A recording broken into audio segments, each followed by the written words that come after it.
সবাইকে আমার আসসালামু আলাইকুম। আপনারা দেখতে পাচ্ছেন একটি বাথরুমে ফিটিংসের কাজ করা হয়েছে, পঞ্চের কাজ করানো হয়েছে। এখানে একটি দরজার বাইরে হবে বেসিনের পয়েন্ট করে রাখছি এবং এখানে ডান দিকে আমরা পানি ট্যাঙ্কি থেকে ইন করব।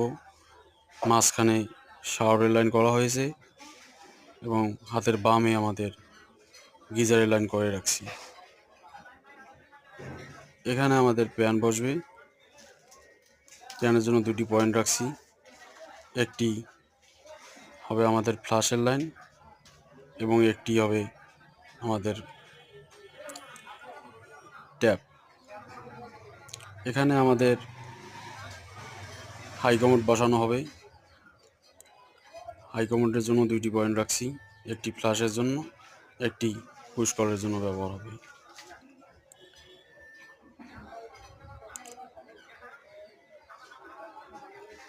এখানে আমাদের একটি